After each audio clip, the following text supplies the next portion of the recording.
Ladies and gentlemen, please take your seats. You know, when you're putting together that perfect cinematic meal, it's the music, it's the score, which is that mot juste or that note juste, as it is to make something absolutely perfect. And you know, if you're within the sound of my voice, guess what? You must be in the seats with once more. As always, my name is Dave Voigt, and I'm the host of this podcast, where we sit down with a wide-ranging variety of industry professionals. We pick their brain about current projects, state of the industry, how they got started, and so very much more in a light and in a conversational fashion, because that's how we like to do things around here. And if you like how we do things around here, I'm guessing you do because you're listening right now. Hit subscribe, hit that subscribe button, give us the old 5-star rating, give us the thumbs up. Pretty much on your podcast service of choice. We're pretty much everywhere over at Apple, Amazon, Spotify, Google. It won't be hard to find us, and plus we archive every single one of our episodes over at our In the Seats YouTube channel. So if you can give us a like and subscribe there as well, we would absolutely appreciate it. Also, don't hesitate to check us out on social media. It's the bane, but yet it drives our existence, doesn't it? But we're on Facebook, we're on Twitter, we're on Instagram, we're on Letterboxd, and we're on the TikTok for all sorts of fun updates. And finally, and I do dare say most importantly, please pay us a visit over at In the Seats, intheseats.ca, for all the latest and greatest from the world of film, television, basically the moving image at large. Because if we love to watch it and write about it and talk about it, guess what? We love it when you come out and read about it and listen about it. So please do us that kindness and pay us a visit. On this episode, we got a fun one.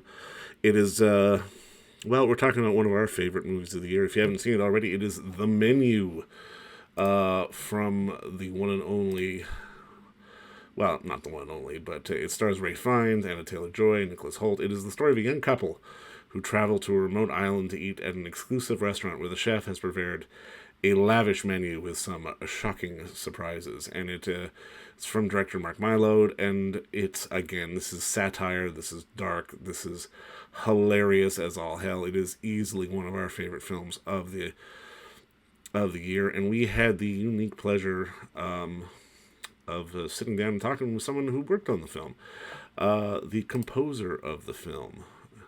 Music is always such an important thing in these things, and we're so pleased to be able to talk to the one and only Colin Stetson about his work on the film and how he got involved with it, and so very much more.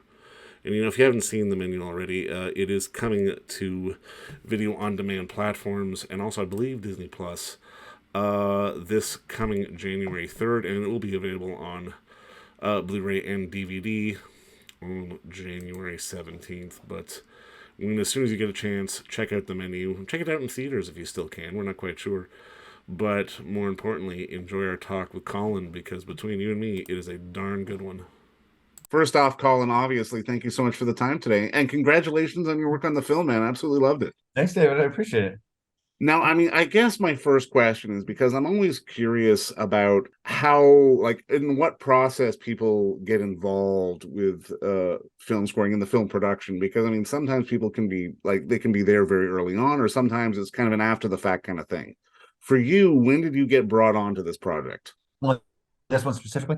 On this one, I was brought on, I think, pretty perfect amount of time. It was, not too far ahead and not too last minute. But as far as I know, they both the director Mark Mylod and the editor were working on the edit, and they had been temping music in, and a few of my score cues from previous scores had started to make it into the temp, and then a few more, and that sparked the interest in wanting to give me a call and have a conversation about maybe scoring. And so they sent me a script, and that always makes or breaks for me whether I'm going to lean into something or not. And the script on this one I just found it hugely exciting, and completely novel, and I wanted in immediately. So it was rare that I so clearly see so much of a score just based on the words alone, and it was just so crystal clear, that script. And so I was sold from the get-go, and then meeting Mark, had an amazing chat, a few chats, and it moved swiftly after that. I love that, man. I absolutely love that. I mean, just because in watching the film, so much of the music almost felt like it was born out of, well, basically sounds in a restaurant. And I mean, how do you, on something like this, how do you craft something that feels very unique to the environment that we're in? Because obviously for the film, the bulk of it takes place in the restaurant. Yeah. Well, I think one of the bigger challenges was in the beginning was how to honor the the fact of the kind of the musical aesthetic uh ubiquity of a kind of chef's table esque string world, like that kind of chamber orchestra string world, that string quartet sort of thing that makes its way, that I think has become so much the default sound of food culture on screen, Mm. and how to honor that without becoming more or less beholden to it. And so for me, I if you look at what's happening in the music, that that element of that kind of, which in this iteration was, it's leaning into the Baroque. There's a kind of poshness to it, uh, but it really is just kind of the skin, and mostly for the first act. But what I wanted the majority of the the real bulk of the character of the film to be, was not that. And so to have that be something that was more or less superficial, more or less kind of hearkening to maybe some of the pretentiousness and some of the lavishness and excess, but that ultimately what the score is doing is, well, it's cloaking itself more or less. It's what the score is the character of the menu, quote unquote, of this plot that's unfolding already as we step into it, and in the very beginning. And so that the character of that is really just the rhythmic, all of these interlocking and interconnected metric, um, metrically modulating and kind of like polymetric rhythmic pizzicato that starts the film and pretty much leads us all the way through to the end. That's the score, and then everything else is kind of a put on, or not everything else, but I think the kind of delightful pomp in the beginning is more of a put on, or that's how I imagine. No, but I mean, even sort of the Yeah. the action of the hand clap and sort of the next stage, it almost felt like a gong going off, and it felt like it was almost like a built-in design for you to sort of shift the tone of the music as needed. I mean, was it, or like from a sound design, like how do you sort of, I mean, I guess make the music match sort of, I guess, the experience that the filmmakers are trying to put in, because it, like, again, it felt like it was designed for you almost in terms of making to an I, I agreed when I read it. There's all that punctuation is in the script, and so you can see that there are moments where they're preloaded with an opportunity to now, rather than a gradual unfolding, there are huge doors that open, and then just floodgates happen, and aesthetically. So there are, I try to avoid spoilers, but there is a particular moment where all of a sudden the score gets to go from something that has been quite fun, has been more in the direction of levity and sincerity, and then all of a sudden really just a cage, like a caged beast, kind of gets loose. So those things are all, like, I don't want to sound too like I'm making up some sort of woo-woo channeling thing, because it's not that, but it's they're they're all those are it's all very clearly in the script, in terms of when I read something like that, where then all of a sudden there's this moment, you go, oh, okay, none of that can even hint. None of what happens right at that moment can even be hinted at beforehand, because any nod to it will give it away. You'll be Yeah. pointing too much at that space. But once that happens, as it happens, all of this can come out, and so it really, for me, all the potentiality in all these moments was just so clear. This is where this happens. This is where this gets to happen. This is where this comes back. And now when it comes back in this new context, now it's, instead of playing excited or kind of like playing to the excess and the lavishness of the night to come.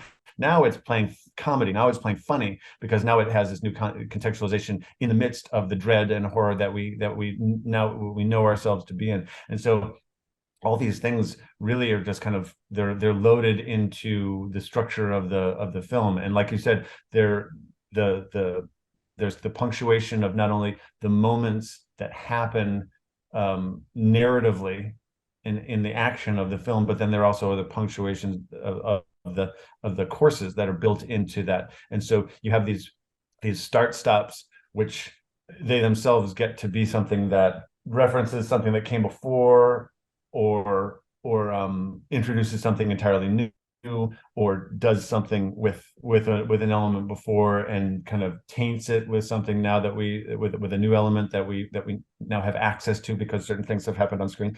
And it's all, it's in a weird sense, musically it's very modular, because these things get to be they almost get to like mix and matched, where you get to take certain and not to, I mean, I don't do this kind of thing too much, but I'll do it now because we're talking about music, and this is a foodie film. But there always is an alchemy to music, as there is an alchemy to food, and so in this, there is that when something can be made, a particular mixture, let's say, from Yeah. before, can be made. Even just the injection of some of just a little bit of oil on top of For the sure. For water sure. can be made to completely taint it in very obvious ways. And so there's a lot of that being played with over the course of the film as well, musically speaking. No, I mean, I'm curious because I mean, just when looking at your score work, like the films that you've worked on tend to lean, like not all of them, but a lot of them tend to lean towards the macabre. I mean, between this and Hereditary and Texas Chainsaw, I'm kind of curious, what is it about the genre that, I mean, I guess maybe allows for a certain degree of freedom, because I mean, there's no other genre in cinema where you can play with sort of levity but also tension at the same time. Like you're not doing a score for a rom-com kind of thing. You know what I mean? That would be a different thing entirely. Or would it? See, I've got my theories. I think I think that uh, I think that I'm particularly good at making people feel uncomfortable, and so people tap me for these kinds of stories. But at the same time, I also think that most of the time when someone's making a rom-com, they're or when they're making a, just fill in the blank, this genre of movie. And again, and as an aside, I hate the word genre. I hate the idea of the classification, the endless codification of all these things into boxes. I understand the utility in it and that things need to be sold, but it really is the killer of the art. Like, Oh no, for sure. it I does. agree with you 100% on that. Yeah. And so and so can you use real affecting music, like things that are brash and unexpected and potentially very disturbing, or maybe not disturbing, but I'll say affecting. Can you use those elements, musically speaking, in a rom-com score? I think so. Do people want to do that? Do studios or filmmakers want to do that? No. I mean, by and large, you don't get to take many risks in any element, in any capacity in filmmaking, because so little of it is about taking risks, right? Because there's a lot of money involved and people want their money back. And so they look at the formula that came before and they want to pretty much just do what that did again. In horror films, yes, there are more, like you said, there's more of that. I think that the success of certain things, the success of Hereditary, for example, that kind of impressed upon people this idea, oh shit, I guess we can do certain things that look a little bit more like that now because that did well. So anything that does well kind of creates a new archetype for risk potential. And for my part in making these things, like I'm attracted to stories that I haven't heard, that I haven't seen before, and that story can be in more of a horror direction. But I mean, I've certainly done other things, and in terms of my desires, I would, regardless, like it really just depends on the story, regardless of genre or or or aesthetic in filmmaking. Like I look forward to doing rom-com or specifically like I look forward to doing more like hard sci-fi or fantasy things like that. I'm just I hugely enamored of the whole process of the storytelling of it, and I like to be able and luckily for me, the people who've hired me to do the job have always been open to me being real about it, and I just kind of I've had an enormous amount of freedom. So when like for something like this, I can write, I can say initially, I'm going to go hugely cross temp. I'm gonna do things that don't sound like your temp music because it is what I hear in my head is different than what's going on right now. So get ready. And I mean, something I say pretty much to every director that I talk to because it's part of how it is that I work. And I've gotten to do that. And hopefully I will continue to get to do that because it's just, so yeah, all that to say, I've been hugely fortunate in the people who I've gotten to work with, and the open-mindedness of both of directors and of studios, of producers, really giving me,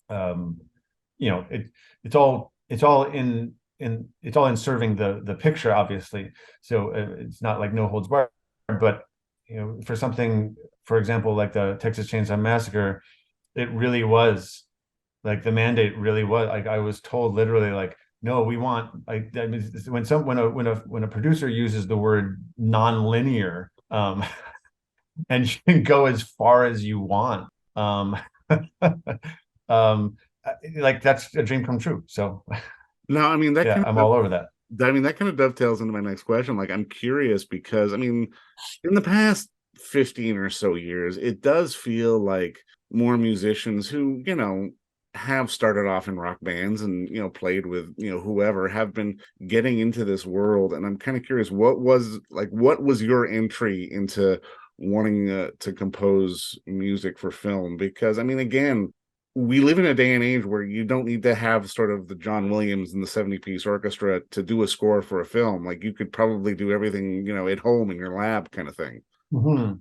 So I was lucky enough to have gotten approached a ways back now. To do my first feature. So that was Alexander Moore's reached out. I think it was 2010 maybe or 9, sometime right around in there, maybe 2000. Yeah, and he reached out based on my solo music and was saying, I think that I found he found a lot of inspiration in those records, in that music specifically for when he was writing the script, and wanted to see if I'd be interested in doing something like that. And I very much was. I've been hugely.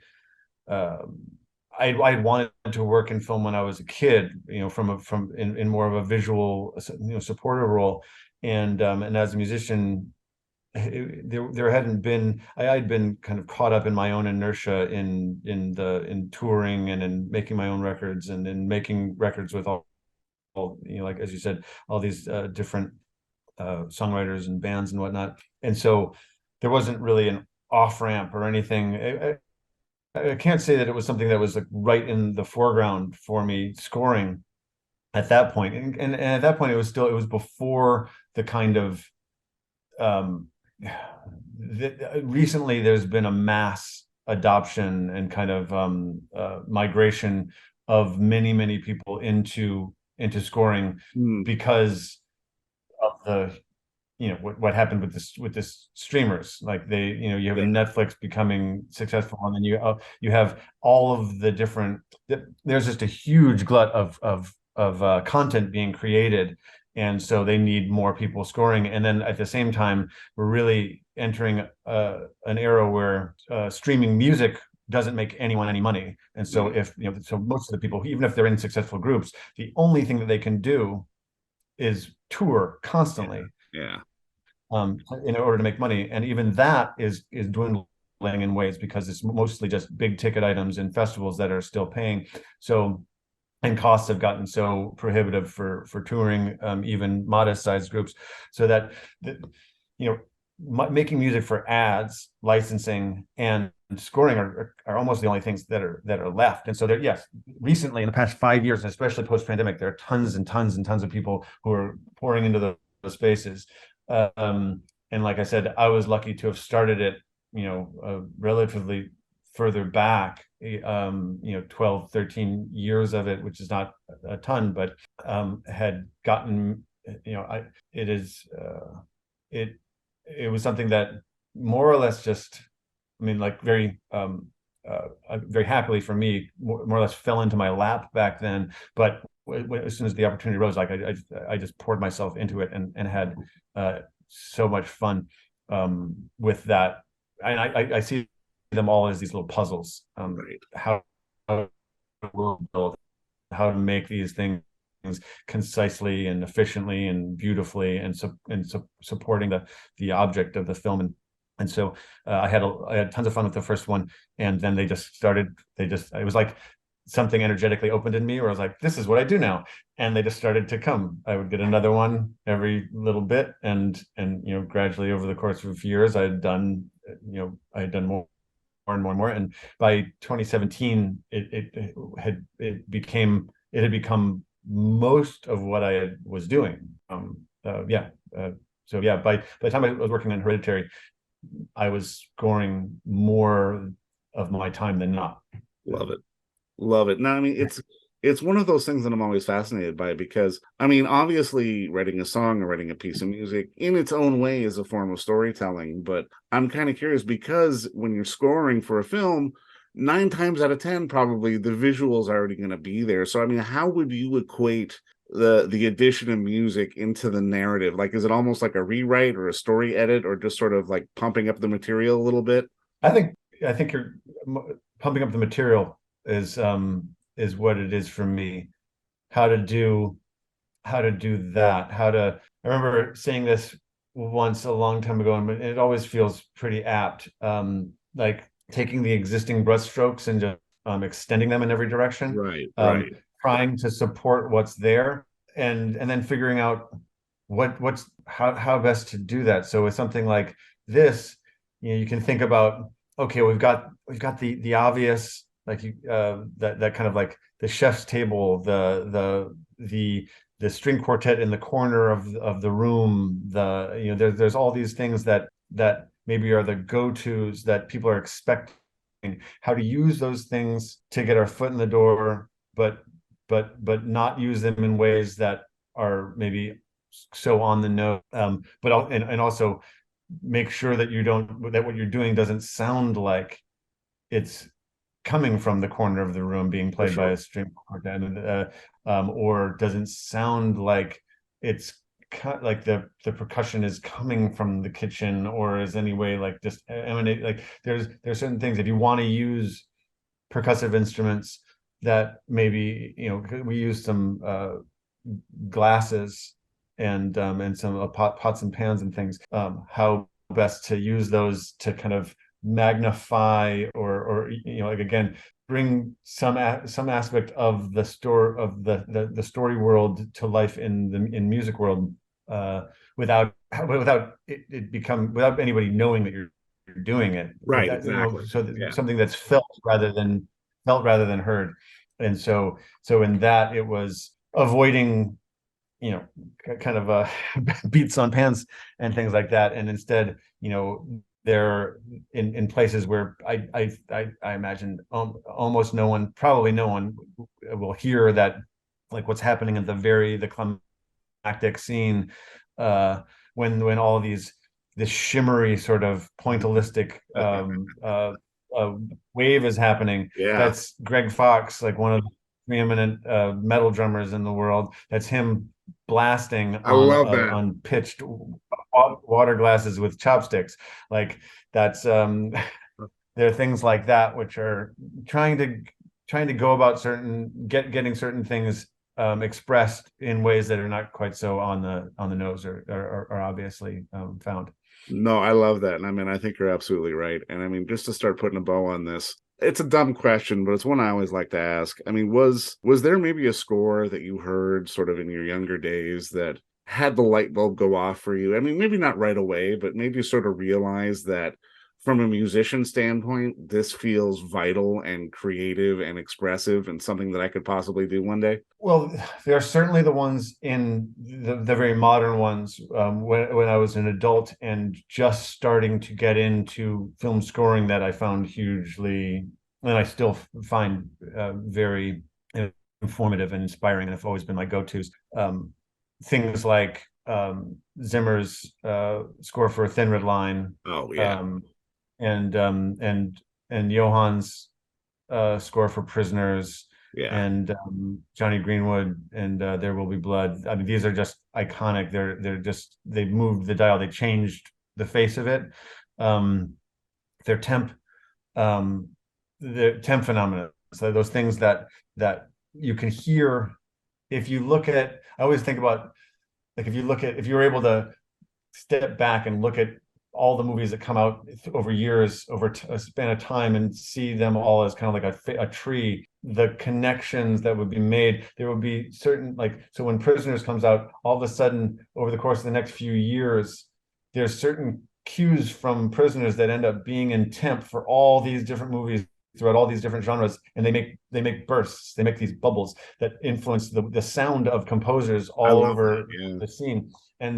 So these are these temp influencers, these huge moments. So I can definitely point at those. I think if there's one that happened when I was a kid, obviously there's all of John Williams' work for Star Wars, because I was a huge sci-fi and space nerd, still am, and just Star Wars was everything when I was little, and so it's that would be that's unavoidable. But I think that maybe one that was iconic to me back then, and still I think is one of my favorite scores of all time, is uh, Poltergeist. Oh, wow. Yeah. Great answer. No, for sure.